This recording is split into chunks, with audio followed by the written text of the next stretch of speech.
VT de abertura Educação à Distância. Diferentes formas geométricas se movem, cortadas pelas cores azul, verde, amarelo e vermelho. Se transformam na logo da Escola Técnica Estadual Professor Antônio Carlos Gomes da Costa. As cores e formas se misturam em fundo azul e vermelho. Abaixo e à direita da tela, o nome: Educação à Distância. História da Educação Brasileira. Reconhecer a importância dos principais fatos históricos do Brasil e suas consequências na educação brasileira. Descrição do professor Durval Paulo. Ele está em pé, é branco, cabelo curto, liso e preto, olhos castanhos, veste camisa preta, visto da cintura para cima. Olá, vamos começar a nossa segunda competência, Educação do Brasil, uma trajetória política. Nessa segunda competência, nós vamos relacionar aquela divisão da primeira competência dos períodos da história do Brasil e tentar relacionar com alguns elementos sobre a educação. O que é que estava acontecendo com a educação em cada uma daquelas fases, ou alguns elementos para nós podermos desenvolver essa percepção para compreender a história do Brasil e a sua relação com a educação. Antes de começarmos efetivamente, eu gostaria que você pensasse do período em que você estudou. Você comparando a escola que você estudou e a escola de hoje, tem alguma diferença? É possível perceber diferenças? Avalie se nós voltarmos no tempo em 500 anos, 100 anos, 200 anos.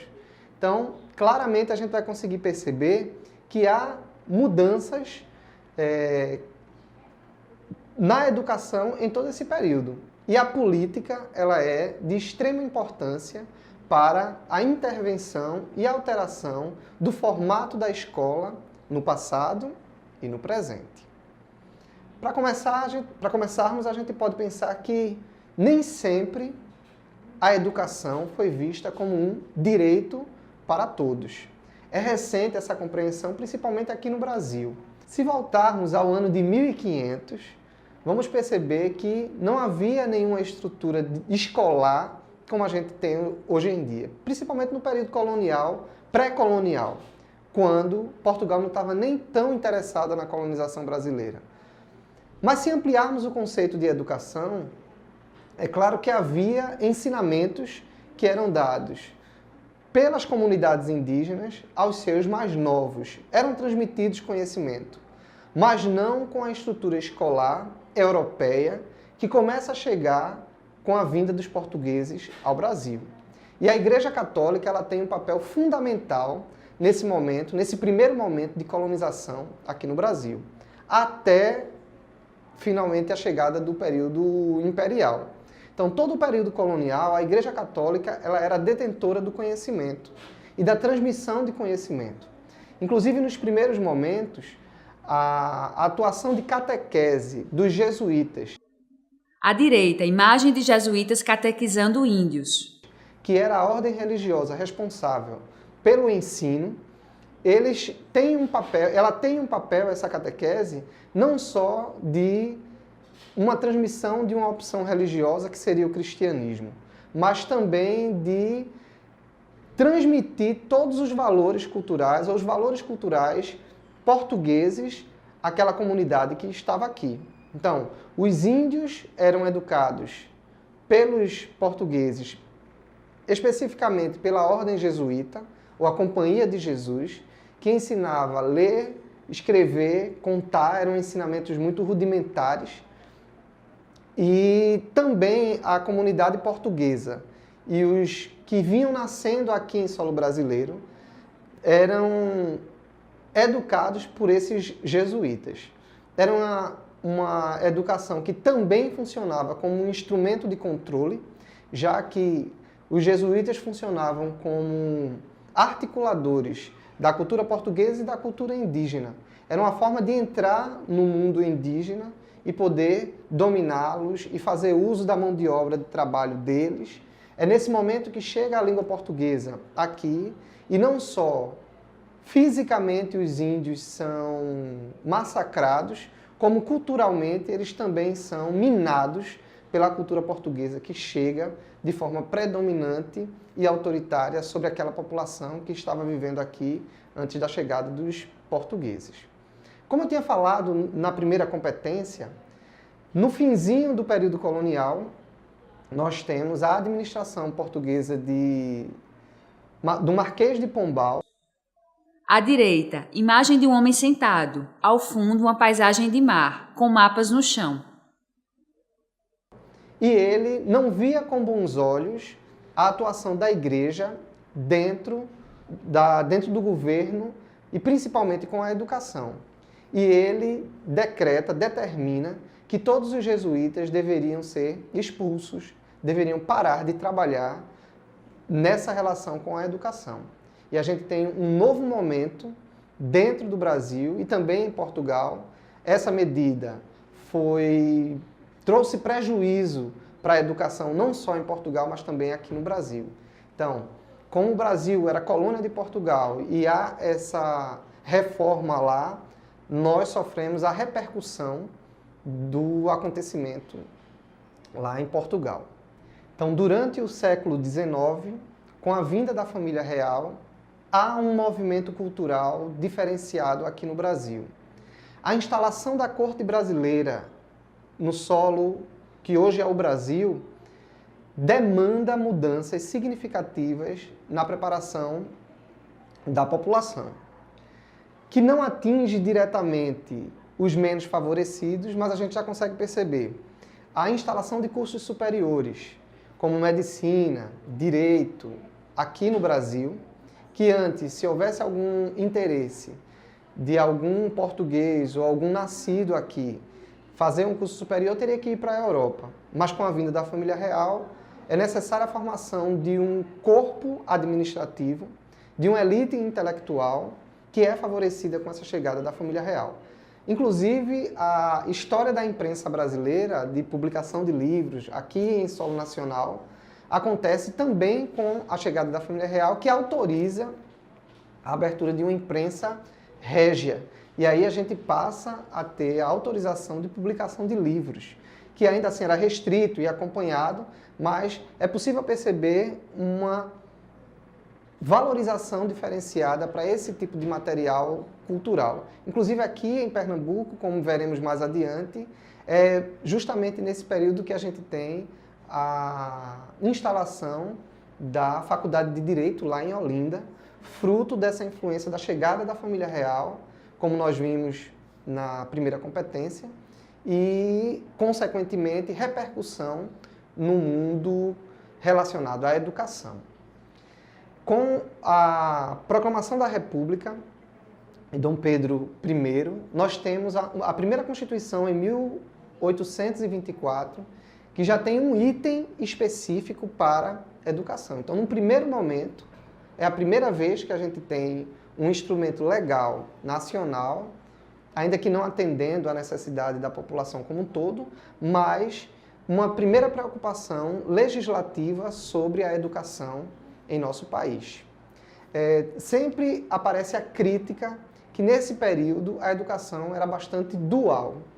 Então, havia uma preparação para as classes mais abastadas, que seriam as elites administrativas do país, e um outro tipo de educação que era destinada para a população mais pobre que tivesse acesso, que chegasse à escola para mão de obra. Então, havia uma educação para se pensar e uma educação para o trabalho.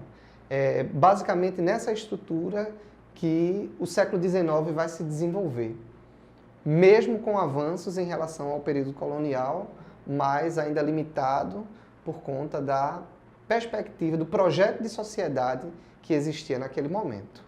Ainda durante o século XIX, a gente tem uma ruptura entre a Igreja Católica e o Estado brasileiro. Então, como nós já havíamos falado, o Marquês de Pombal já havia desmembrado essa relação entre Estado e Igreja na educação. E de forma mais ampliada, durante o século XIX, isso vai ser significativo. Então, a educação, cada vez mais, ela se torna leiga. Não descaracterizando, no entanto, não anulando a influência da Igreja Católica e até de colégios católicos estendidos em todo o território nacional. Mas, a partir de 1889, com a chegada da República, a gente tem uma nova perspectiva de educação em nosso país, mais aproximada em semelhança ao que a gente tem hoje em dia. Claro que a quantidade de escolas era infinitamente menor, mas a preocupação de trabalhar, de se preocupar com a educação de forma que ela atendesse o maior número possível de estudantes, ela começa a se desenvolver com a chegada da República. Desde a instalação de órgãos do Estado brasileiro para fiscalizar, acompanhar, pensar a política para a educação, até a implementação de metodologias que facilitassem o aprendizado, a aquisição de materiais, de mobiliário adequado, a exemplo dos grupos escolares, que é um formato totalmente diferente do que se tinha durante o século XIX, ou mesmo no período colonial. Eram ambientes próprios, com uma quantidade maior de alunos, já que no século XIX a gente tem aulas individuais, mas a gente vai ver isso mais adiante, onde outras propostas teóricas irão aproximar cada vez mais o formato da escola ao que a gente tem hoje em dia. Temos então o período Vargas, com todas as suas contradições, que já falamos na primeira competência, mas que consegue dar um avanço nas preocupações em relação à educação. A exemplo de pensar que a educação deveria ser obrigatória e gratuita. A criação do Ministério da Cultura e da Saúde Pública, que mesmo estando relacionado, mas já dá uma nova percepção de como a educação estava sendo atendida naquele momento. É no governo de Getúlio Vargas que nós temos a estruturação do SENAI e do SENAC, também como um braço para o desenvolvimento da educação técnica, tecnológica. Isso tudo dentro do período do governo de Getúlio Vargas. Com Juscelino Kubitschek, a gente tem também uma preocupação com a educação para o desenvolvimento, já que era a preocupação dele, que o Brasil crescesse o mais rápido possível. Então, não só em estruturas prediais, físicas, mas também que a educação conseguisse se desenvolver. É no governo de Juscelino que a gente tem a primeira lei de diretrizes e base que orienta a educação para todo o país. Então, há uma nova percepção de educação. A legislação já estava mais avançada e madura para se perceber a necessidade de mudanças, ainda que não atendendo todas as demandas que a sociedade impunha, mas a gente percebe avanços na educação nesse período. Em 1964, como trabalhamos na primeira competência, é o período da ditadura militar e há acordos entre o governo militar e o governo americano que implementa também mudanças no ramo da educação, de uma escola mais restritiva no que se relaciona à liberdade de pensamento, já que nem tudo poderia ser dito nem ensinado, desde que não ferisse o governo militar. Então, os professores e as instituições, elas são bastante limitadas nesse período da ditadura militar, mas não impede a resistência e a luta de movimentos, a exemplo do Movimento de Cultura Popular, o MCP, que tem um dos seus expoentes, o professor Paulo Freire, com seu movimento de educação de jovens e adultos, alfabetização de jovens e adultos e a preocupação de uma educação reflexiva. Eles vão sofrer toda a perseguição, não apenas o professor Paulo Freire, como outros intelectuais, outros políticos que favoreciam esse tipo de atuação para a educação, mas haverá sempre um enfrentamento em relação ao movimento da ditadura militar. a política da ditadura militar tão autoritária, mas a população não se calou e a educação também não ficou totalmente subserviente. Nós teremos sempre nomes que demonstram que a educação é um espaço de resistência e de mudança de pensamento. Com o fim da ditadura militar e a reabertura política, um sinal que nós percebemos é o crescimento das pós-graduações em educação e, assim, uma maior pesquisa na área pedagógica e psicológica que favorecesse o ensino. Se pensarmos a questão legislativa, a Constituição de 1988, ela sinaliza uma nova lei de diretrizes e base que só vai ser concluída em 1996, que é a que está em vigor até hoje, com todas as suas alterações e acréscimos que o tempo vem demandando, mas em 1996 nós temos a atual LDB, pensada por um grupo de intelectuais e também políticos e da comunidade civil, da população civil, intervindo e refletindo sobre a educação. Nos últimos anos, nós tivemos algumas leis relativas à educação afrodescendente e à valorização da cultura indígena, implementando e alterando a LDB, que não tratava no momento sobre essa temática, mas que por força da sociedade civil acabou incluindo. Ainda relacionado à LDB em 96, nós temos a criação de um fundo, o Fundef, para valorização da educação fundamental e, anos depois, o Fundeb, que ampliou o investimento para não apenas a educação fundamental, mas para toda a educação básica, como veremos na nossa última competência na estruturação da educação.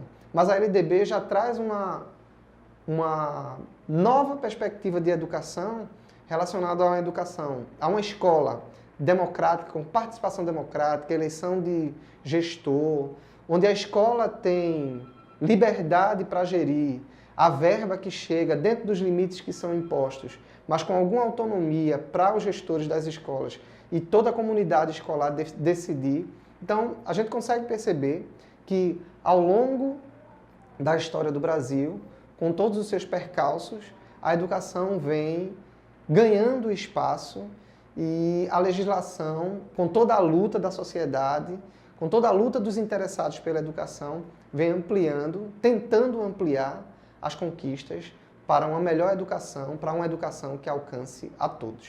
Bem, acabamos assim a nossa segunda competência, relacionando os períodos históricos a acontecimentos relacionados à educação. Sugerimos que vocês, mais uma vez, aprofundem os seus estudos e conheçam a legislação, já que é a partir dela que nós podemos brigar para ampliar, para melhorar a qualidade da nossa educação. Até mais. Som direto. Luiz Vitor. Imagens. Juliana Aguiar. Leandro Gomes. Interpretação de Libras. Rafaela Briani. Audiodescrição. Jonara Medeiros Siqueira. Produção de vídeo. Joana Rodrigues. Direção de arte. Guilherme Cabral. Edição. Lisandra Vanessa Santos. Professor autor. Duval Paulo. Design educacional. David Souza Nascimento. Renata Marques de Otero. Terezinha Mônica Sinício Beltrão. Coordenação do curso. Terezinha Mônica Sinício Beltrão. Coordenação executiva. George Bento Catunda. Coordenação geral. Paulo Fernando de Vasconcelos Dutra. Videoaula produzida em março de 2017. Conteúdo produzido para os cursos técnicos da Secretaria Executiva de Educação Integral e Profissional, em convênio com o Ministério da Educação, Rede ETEC Brasil.